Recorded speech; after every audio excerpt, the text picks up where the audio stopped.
मनोजदादा जरांगे पाटील यांच्यामुळं मराठा आरक्षण मिळालं आणि ते पण कुणबीतून मिळालं।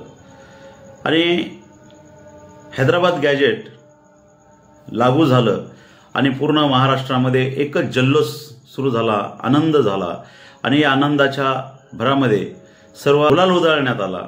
हा गुलाल खरं तर गेल्या वर्षी आपण जी नवी मुंबई आहे या ठिकाणी उधळण्यात आला होता, परंतु त्या ठिकाणी शासनाने आपली फसगत केली, फसवलं गेलं आणि त्यानंतर संघर्षदा मनोजदादा जरांगे पाटील हे जोमाने कामाला लागून गेल्या 1-1.5 वर्षामध्ये गावात खेड्यात जेथे जायचं तिथे गेले आणि परत एकदा मराठा समाज एकत्र केला आणि या एकीच्या जोरावर परत 27 ऑगस्ट रोजी मुंबईकडे कूच करण्याचं काम केलं। नेमकं काय झालं, मराठा आरक्षण खरंच मिळालं का, याच विषयावर आपण या व्हिडिओमध्ये बघणार आहोत। मी ॲडव्होकेट बापूसाहेब जाधव मुंबई 24 तास या चॅनलमध्ये आपले सहर्ष स्वागत करीत आहे। मित्रांनो, एकदाच मराठा समाजाला आरक्षण मिळालं याचा आनंद पूर्ण मराठा समाजाला द्विगुणा झाला आहे, त्रिगुणा झाला आहे। मित्रांनो, त्याचं कारण असं आहे की गेल्या 40-50 वर्षापासून मराठा समाजाचं जे आरक्षण लपवण्यात आलं होतं, या लपवलेलं आरक्षण मनोजदादा जरांगे पाटील यांच्यामुळं शिंदे समितीच्या माध्यमातून 54 लाख नोंदी सापडल्या आणि या 54 लाख नोंदीमुळं लाखो लोक कुणबी आरक्षण याच्यामध्ये गेले।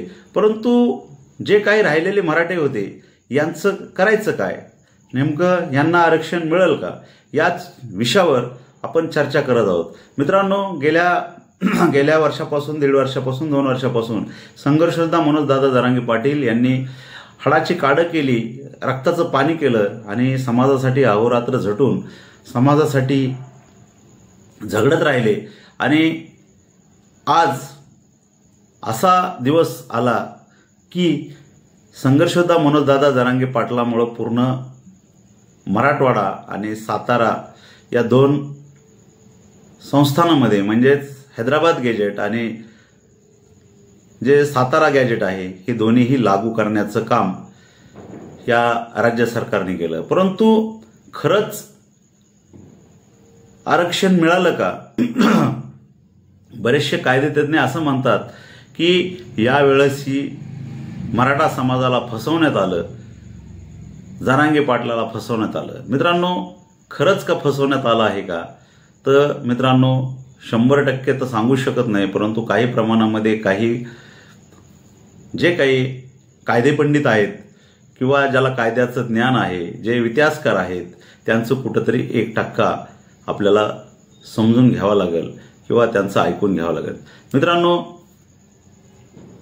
संघर्षदा मनोजदादा जरांगे पाटील यांनाही प्रश्न पडला की काय, त्यामुळं ते विखे पाटलाला असं म्हणाले की याच्यामध्ये जर दगाफटका झालाच तर मी तुमच्या दारात येऊन बसन, कारण आपल्याला आरक्षण दिलंच तर आपल्याला त्याच्या दारात जाऊन बसायची काय गरज आहे।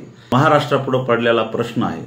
मित्रांनो, त्याच्यामध्ये जात 8 होत्या आणि त्या 8पैकी 6 जे काही आपल्या मागण्या होत्या, जरांगे पाटील यांनी राज्य सरकारकडे 8 मागण्या केल्या होत्या आणि त्या 8 मागण्यापैकी 6 मागण्या राज्य सरकारने मंजूर केल्या आहेत। मित्रांनो, राज्य सरकारने रंडीचा डाव खेळण्याचा प्रयत्न केला, कोर्टामध्ये जाऊन कॅव्हेट दाखल केले। देवेंद्र फडणवीस यांनी पडद्यामागून सदावर्ती नावाच्या वकिलाला पुढं करून कोर्टामध्ये कॅव्हेट दाखल केले।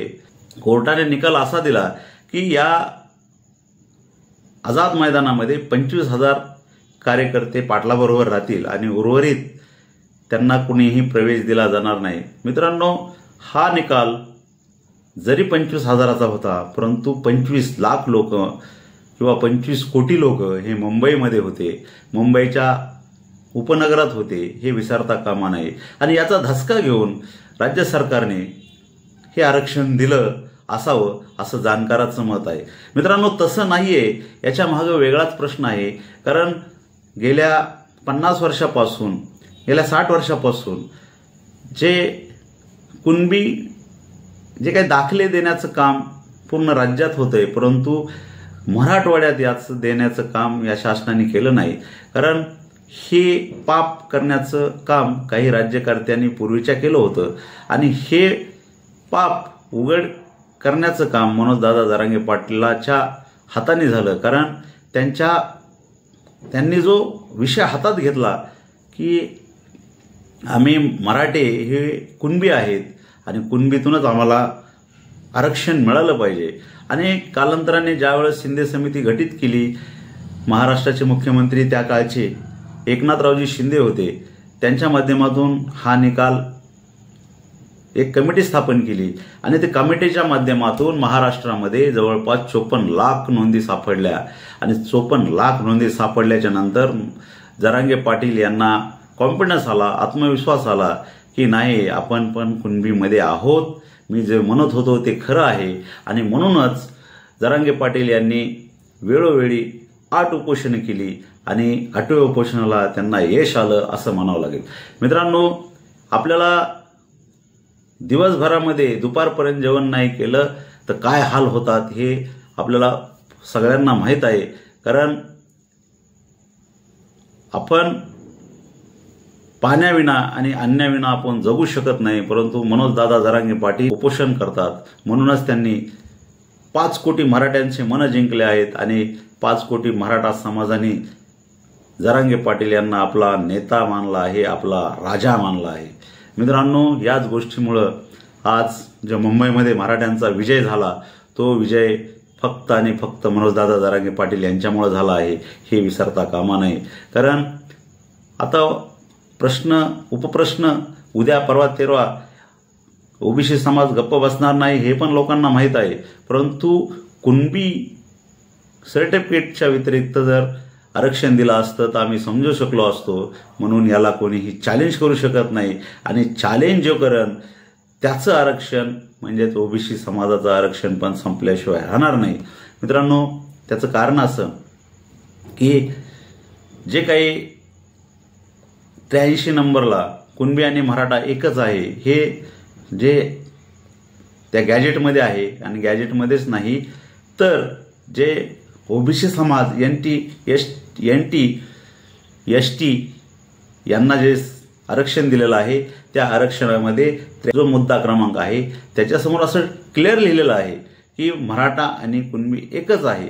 त्यामुळं या JRला कोणीही चॅलेंज करू शकत नाही. हा, आरडाओरडा करू शकतात. युवत्याचे श्रीमान आहेत, त्याच्यानंतर तुमचे लक्ष्मण हाके साहेब आहेत, असे वेगवेगळ्या ओबीसी समाजाचे नेते उद्या आरडाओरड 100% करतील, परंतु त्याचा उपयोग काही होणार नाही. कारण महाराष्ट्राचे मुख्यमंत्री देवेंद्र फडणवीस आणि त्यांची उपसमिती जी काय आहे त्याच्यामध्ये बरेचसे लोक मराठा समाजाचे आहेत. त्यांनी एक अभ्यास करून विखे पाटील असतील, भोसले असतील, त्याच्यानंतर बरेचसे काही जे समाजाचे नेते आहेत त्यांनी एक कमिटी गठीत करून याच्यावर पूर्ण अभ्यास करून हा JR काढला आहे. म्हणून या JRला कोणीही चॅलेंज करू शकत नाही असं माझं मत आहे, असं जाणकाराचं मत आहे. अभ्यासकर्ते किंवा इतिहासकर्ते किंवा काही अभ्यासक, विधितज्ञ यांच्या मनात एक संशय आहे आणि तो संशय सर्वांनाच आहे. कारण गेल्या वेळेस जे काही नवी मुंबई या ठिकाणी फसवण्यात आलं होतं, कारण म्हणतात ना, दूध जर पोळालं तर ताकी फुकून पेतात, त्या म्हणीप्रमाणे आज जरी JR काढला असला तरी समाजाच्या मनामध्ये संभ्रम आहे. कारण हा JR टिकतो की नाही, त्याच्यामध्ये बरेचसे मुद्दे असे दिलेत, किचकट दिलेले आहेत.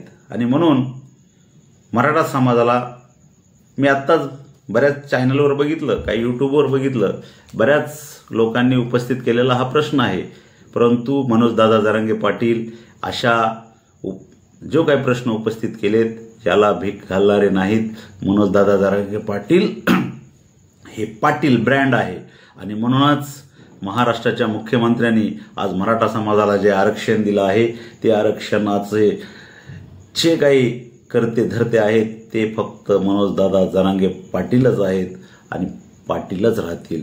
मित्रांनो, प्रश्न काही असू, प्रश्न उलटा असन, प्रश्न सुलटा असन, परंतु आणखी काही विखे पाटील जे उपसमितीचे अध्यक्ष आहेत त्यांनी असं सांगितलं आहे, तुमच्या मनामध्ये जर काही प्रश्न असेल किंवा तुम्हाला याच्यामध्ये काही चेंजेस करायचे असतील तर तुम्हाला 2-3 दिवसाचा वेळ देतो आणि त्या वेळेमध्ये तुम्ही हा GR आपण हा कच्चा ड्राफ्ट आहे, आपण पक्का ड्राफ्ट करून पूर्ण महाराष्ट्रामध्ये जे काही कलेक्टर असतील, तहसीलदार असतील किंवा वेगवेगळ्या डिपार्टमेंटला मी हा सपोर्ट करतो आणि त्यांच्यावर विश्वास ठेवून जरांगे पाटील यांनी हा GR स्वीकारला आहे. आणि मित्रांनो, याचं खरं श्रेय जर कोणाला असेल तर जरांगे पाटलाला आहे आणि याची सुरुवात जर कोणी केली असेल तर जरांगे पाटलांनी केली आणि त्याला ताकद देण्याचं काम महाराष्ट्राचे पूर्वीचे मुख्यमंत्री एकनाथरावजी शिंदे यांनी केले आहेत. हे पण आपल्याला टाळता येणार नाही. आणि जर एकनाथरावजी शिंदे नसते तर ह्या दुसरे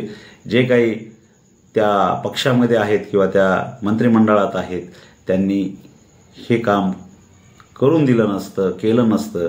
म्हणून एकदा पूर्वीचे मुख्यमंत्री एकनाथरावजी शिंदे आणि आत्ताचे उपमुख्यमंत्री एकनाथरावजी शिंदे यांना आपण जे काही मराठा आरक्षण कुणबी नोंदी सापडल्या त्यांना ते श्रेय दिलं पाहिजे. आणि ज्याच्यामुळे झालं ते म्हणजे मनोज दादा जरांगे पाटील, की ज्यांनी 5 कोटी लोकांनी त्यांना आपला मशिया मानला आहे, त्यांना आपला नेता मानला आहे, त्यांना आपला राजा मानला आहे.